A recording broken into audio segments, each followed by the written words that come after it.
Were you afraid of the boogeyman as a child? The nightmarish entity that's life goal is to scare the bejesus out of bad children? But, you may have not heard about this one. It may sound crazy, I know.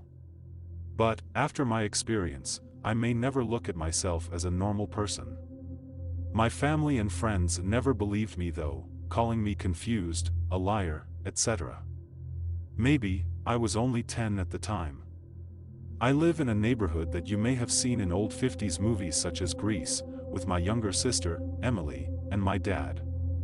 Our mom was sometimes at work till 10. I was watching Sesame Street with Emily till we saw a bumper of a new show, Between the Lions. Between the Lions is basically a show similar to Sesame Street. But it was about how to read and spell. We once watched an episode about a book titled Abiyoyo. But, what I saw seemed bizarre. The characters who played the lions were acting normal, but everything around the lion family was indescribable: humanoid lizards crawling on the walls, pale bald people, spider walking down the stairs and across the halls, men in dark hooded robes stood with the children as if they were their teachers. Emily asked me about the hooded men and creatures. I told her that it's probably just a Halloween episode. However, after checking the calendar, I saw that it wasn't October. I thought this must have been a rerun. Suddenly, as I was about to walk into the living room, I heard Emily call my name. Kyle? What do all these words mean? I looked and saw the cub's parents, Theo and Cleo, saying or spelling words such as fire, blood, murder, destruction, and evil. However, they simply explained what the actual words are. I was unnerved by this. So, I went to change the channel to Emily's dismay, but noticed something which caught my attention. The set was similar to our library that was right across my home. I thought that the library was usually CGI and not real. However, it appeared as if this episode was actually filmed in my hometown library. That's not even the scary part, because as I looked through the window there were children playing in my neighbor's front yard. Soon, I glanced back at my television and, in absolute shock, the children were there being filmed. Also, the children were playing with both Lionel and Leona. It was as if they were filming this live. My eyes widened, and Emily noticed that I was pale as a sheet. She asked me what's wrong, and I already started to breath heavily, feeling my chest go up and down. I told her to go in her room and watch SpongeBob. She nodded and went to her bedroom. What was going on? Why are there children at the library? And how is it that I'm not losing my mind over something a pair of little children couldn't understand? Being only 10 years old and barely mature enough to understand these types of predicaments, I was both confused and terrified. But, I had to keep it from becoming more of an issue, even if it brings me to my downfall. The next day after I got off the school bus, Emily hugged me and said that lions were following her to school. My mind went in all directions. Who followed you?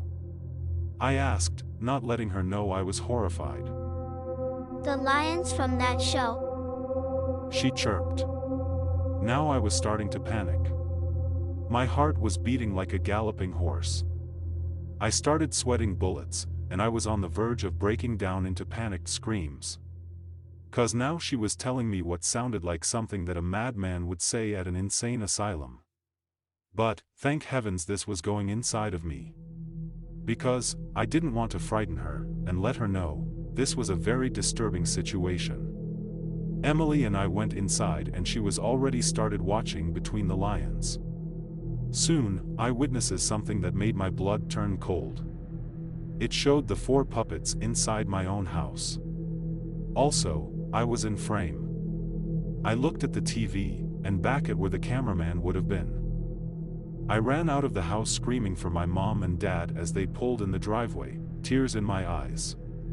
I was literally going insane. However, I knew that I had to be strong for my family. And most of all, I had to be strong for Emily. But, who's going to be strong for me? I had no other choice but to ward off this entity that's stalking Emily at school and scaring me to death.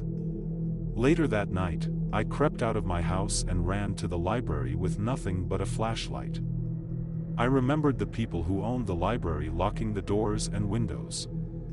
I might have regretted doing this, but I had no other option. I picked the lock and entered the front door. I searched throughout the entire library and found a mysterious book upstairs in the middle of the children's section. It was a book called the Necronomicon. A book on how to raise the dead. I know this because I accidentally took a peek at my dad watching Evil Dead. I knew that if I took this book to my parents and showed them what our library was doing, they would believe me. So, I grabbed the book and looked at it in my 10-year-old hands. Suddenly, I heard the office doorknob shaking. So, I turned and called out, "Who's there?" Every fiber of my being froze in unimaginable fear.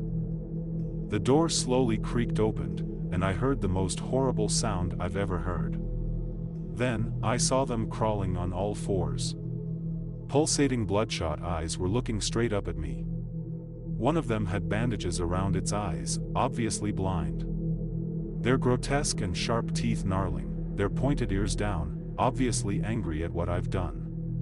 But, what on earth did I do? All I did was grab this fictional book on how to raise the dead. I shined the flashlight on the creatures, but they vanished. I turned it off, to see them still there. I flashed it on and off, realizing they're invisible when in the light. I went to run downstairs, but I saw two similar creatures blocking the entrance. My only escape. The monster on the other side had a hat and t-shirt similar to Lionel in the show. I just figured it out, the truth behind Between the Lions. It was them. These things I was confronting, this was them, the lions in the show. In the show, the lions were little puppets. But, in real life, it was their little game of Russian roulette with reality. They were brainwashing us, tricking us into becoming their victims before killing us or eating us. The meats that the puppets were eating, those were parts of children. I didn't want to think that, I did not want to think of something like that. I just couldn't. My childish mind was too feeble for such nonsense. I wanted out of this hellish library as fast as I could, but I was stuck in one place, too scared to move. Then, I felt the blind creature grab my shoulders from behind, biting into my shoulder. I let out a gut-wrenching cry as the pain shot from my right shoulder down my arm. The thing that's supposed to be Lionel let out a demented, clown-like cackle as I cried out in both pain and terror. I elbowed the monster off my back and punched it in the jaw. I ran downstairs, past the two monsters, slammed the door shut and ran home. I was beginning to feel dizzy from the amount of blood loss. So, I tried crying out for Mom and Dad. I thought I wasn't going to make it. Eventually, I collapsed in the middle of my front lawn and blacked out. I woke up in the hospital and heard Emily chirping. "Look, Mommy. He's waking up." "Emily?" I asked quietly. "Kyle. Thank God."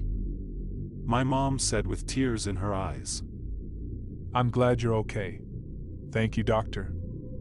My dad smiled, shaking hands with the medical professional. He was happy that I was going to make it out alive. "Where did you find this weird book?" My dad asked. I looked and saw the Necronomicon in my dad's hands.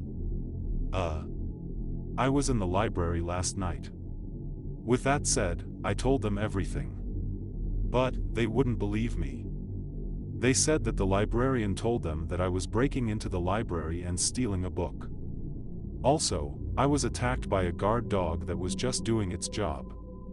However, I knew that these creatures were no guard dogs.